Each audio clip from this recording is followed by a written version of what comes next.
ಜೋರಾಗಿ ಮಳೆ ಬರ್ತಾ ಇರುವಾಗ ಟೀ ಕಾಫಿಯ ಜೊತೆಗೆ ಏನಾದ್ರೂ ಸ್ನ್ಯಾಕ್ಸ್ ಇದ್ರೆ ಎಷ್ಟು ಚೆನ್ನಾಗಾಗ್ತದೆ ಅಲ್ವಾ? ನನಗಂತೂ ಇಂತಹ ಸ್ನ್ಯಾಕ್ಸ್ ಅಂದ್ರೆ ತುಂಬಾನೇ ಇಷ್ಟ.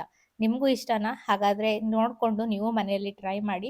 ನಾನು ಕೂಡ ಇದನ್ನು ಯೂಟ್ಯೂಬಲ್ಲೇ ನೋಡ್ಕೊಂಡು ಟ್ರೈ ಮಾಡಿದ್ದು ತುಂಬಾನೇ ರುಚಿಕರವಾಗಿತ್ತು. ಹಾಗಾಗಿ ನಿಮ್ಮ ಜೊತೆ ಕೂಡ ಈ ಒಂದು ರೆಸಿಪಿಯನ್ನ ಶೇರ್ ಮಾಡುವ ಅಂತ ಇವತ್ತಿನ ವಿಡಿಯೋದಲ್ಲಿ ತೋರಿಸ್ತಾ ಇದ್ದೇನೆ. ನಮಸ್ಕಾರ, ನಾನು ಪವಿತ್ರ ಭಾಗವತ್. ಮಿಸೆಸ್ ಭಾಗವತ್ ಚಾನಲ್‌ಗೆ ನಿಮ್ಮೆಲ್ರಿಗೂ ಪ್ರೀತಿಯ ಸ್ವಾಗತ. ನಾನಿಲ್ಲಿ 2 ಆಲೂಗಡ್ಡೆಯ ಸಿಪ್ಪೆಯನ್ನ ತೆಗೆದಿಟ್ಕೊಂಡಿದ್ದೇನೆ. 4 ಭಾಗವಾಗಿ ಮಾಡ್ಕೊಂಡೆ ಅದನ್ನ. ನಂತರ ಒಂದು ಪಾತ್ರೆಯಲ್ಲಿ ಹಾಕಿ ನೀರನ್ನು ಹಾಕಿ ಬೇಯಲಿಕ್ಕೆ ಇಡ್ತೇನೆ. ಕುಕ್ಕರಲ್ಲಿ ಬೇಕಾದರೆ ಬೇಯಿಸ್ಕೊಳ್ಬೋದು. ನಾನು ಓಪನ್ ಇಟ್ಟು ಬೇಯಿಸ್ಕೊಳ್ತಾ ಇದ್ದೇನೆ.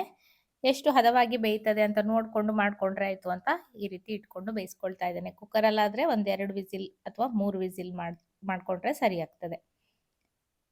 ಚೆನ್ನಾಗಿ ಕುದಿ ಬರ್ತಾ ಇದೆ. ಮುಚ್ಚಳವನ್ನು ಮುಚ್ಚಿ ಬೇಯಿಸ್ಕೊಳ್ತೇನೆ, ಬೇಗ ಬೇಯ್ತದೆ ಅಂತ.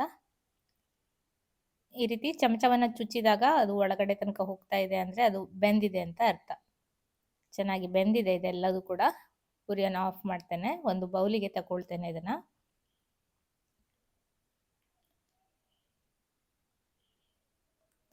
ಆಲೂಗಡ್ಡೆ ಯಾವುದೇ ಅಡಿಗೆ ಮಾಡಿದ್ರು ರುಚಿ ಅಲ್ವಾ? ಇದು ಕೂಡ ತುಂಬಾನೇ ಸಖತ್ತಾಗಿ ಬರ್ತದೆ. ಬಿಸಿ ಬಿಸಿಯಾಗಿರುವಾಗಲೇ ಇದನ್ನ ಚೆನ್ನಾಗಿ ಕಿವುಚ್ಕೊಳ್ತೇನೆ. ಗಂಟುಗಳು ಉಳಿಬಾರ್ದು.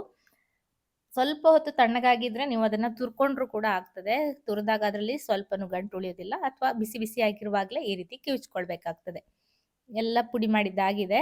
ಈ ರೀತಿಯಾಗಿ ಸ್ಮೂತ್ ಆಗಿ ಆಗಿದೆ ನೋಡಿ. ಈಗ ಇದಕ್ಕೆ ಒಂದೊಂದೇ ಮಸಾಲೆಯನ್ನೆಲ್ಲ ಆ್ಯಡ್ ಮಾಡ್ಕೊಳ್ವಾ. ಮೊದಲಿಗೆ ರುಚಿಗೆ ಬೇಕಾಗುವಷ್ಟು ಉಪ್ಪನ್ನು ಹಾಕ್ಕೊಳ್ತಾ ಇದ್ದೇನೆ.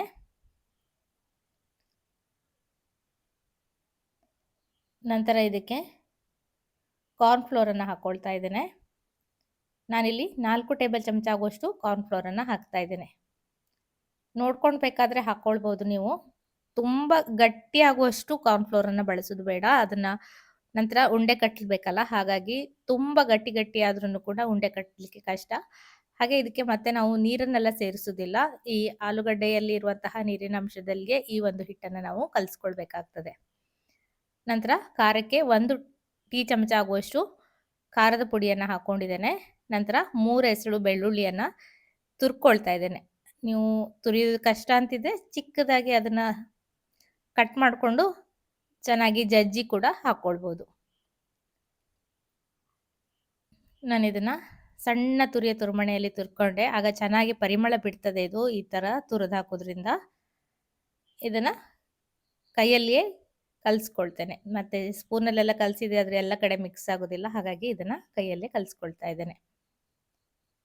ಕೆಲವೊಂದು ಅಡುಗೆಗಳು ನೋಡಲಿಕ್ಕೆ ತುಂಬಾ ಸಿಂಪಲ್ ಇರ್ತದೆ, ಆದರೆ ರುಚಿ ಮಾತ್ರ ತುಂಬ ಸೂಪರಾಗಿ ಆಗ್ತದೆ.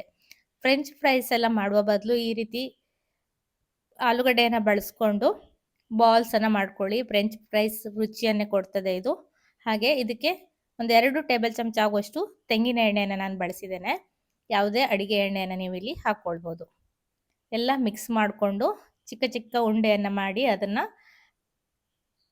ಈ ರೀತಿಯಾಗಿ ಕಟ್ಕೊಳ್ತಾ ಇದ್ದೇನೆ. ಒಂದು ಸ್ವಲ್ಪ ಈ ರೀತಿ ಫಸ್ಟಿಗೆ ಅದನ್ನು ಒತ್ತಿ ಉಂಡೆಯನ್ನು ಕಟ್ಕೊಂಡು ನಂತರ ಮೆತ್ತಗೆ ಅದನ್ನು ರೌಂಡ್ ಮಾಡ್ಕೊಳ್ಳಿ. ಆಗ ಚೆನ್ನಾಗಿ ಆಗ್ತದೆ. ಸ್ವಲ್ಪನೂ ಅದರಲ್ಲಿ ಕ್ರ್ಯಾಕ್ ಉಳಿಬಾರ್ದು. ಕ್ರ್ಯಾಕ್ ಉಳಿತು ಅಂದರೆ ಒಡೆದು ಹೋಗುವ ಸಾಧ್ಯತೆ ಇರ್ತದೆ ಕರಿಯುವಾಗ. ಈ ರೀತಿಯಾಗಿ ರೆಡಿ ಮಾಡ್ಕೊಳ್ತೇನೆ ಎಲ್ಲದನ್ನು.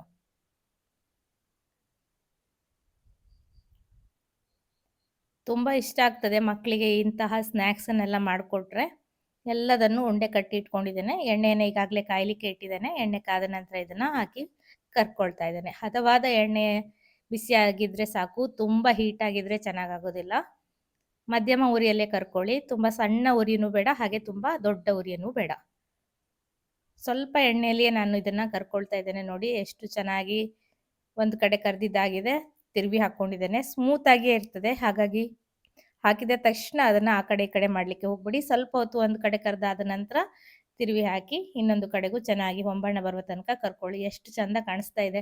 ಇದನ್ನು ಟೊಮೆಟೊ ಸಾಸ್ ಜೊತೆಗೆ ಹಾಕಿ ತಿನ್ನಲಿಕ್ಕೆ ತುಂಬಾ ಸೂಪರಾಗಿ ಆಗ್ತದೆ. ಉಳಿದಿದ್ದನ್ನು ಎಲ್ಲ ಕರ್ಕೊಳ್ತೇನೆ. ಈ ರೀತಿಯಾಗಿ ಬಂದಿದೆ ನೋಡಿ ನಮ್ಮ ಸ್ನ್ಯಾಕ್ಸ್. ಇವತ್ತಿನ ಈ ರೆಸಿಪಿ ಇಷ್ಟ ಆಗಿದ್ರೆ ಖಂಡಿತ ಒಂದು ಲೈಕ್ ಮಾಡಿ, ಶೇರ್ ಮಾಡಿ, ಅನಿಸಿಕೆಯನ್ನು ಕಮೆಂಟಲ್ಲಿ ತಿಳಿಸಿ. ಹಾಗೆ ಚಾನಲನ್ನು ಸಬ್ಸ್ಕ್ರೈಬ್ ಮಾಡಿಕೊಂಡು ಸಪೋರ್ಟ್ ಮಾಡಿ ಅಂತ ಕೇಳ್ಕೊಳ್ತೇನೆ. ಹೊರಗಡೆಯಿಂದ ಗರಿಗರಿಯಾಗಿ ಒಳಗಡೆಯಿಂದ ಸಾಫ್ಟ್ ಆಗಿ ಇತ್ತು.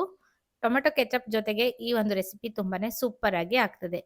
ಸ್ವಲ್ಪ ಎಣ್ಣೆಯನ್ನ ಹೀರ್ತದೆ, ಇಲ್ಲ ಅಂತ ಹೇಳೋದಿಲ್ಲ. ಆದ್ರೆ ತಿನ್ಲಿಕ್ಕೆ ತುಂಬಾನೇ ರುಚಿಕರವಾಗಿ ಇತ್ತು. ಖಂಡಿತ ಟ್ರೈ ಮಾಡ್ತೀರಾ ಅಲ್ವಾ? ಇವತ್ತಿನ ಈ ರೆಸಿಪಿ ಇಷ್ಟ ಆಗಿದ್ರೆ ಖಂಡಿತ ಲೈಕ್ ಮಾಡೋದನ್ನ ಮರಿಬೇಡಿ. ಮತ್ತೊಂದು ರೆಸಿಪಿ ಜೊತೆಗೆ ಬರ್ತೇನೆ. ಅಲ್ಲಿಯವರೆಗೂ ನಮಸ್ಕಾರ.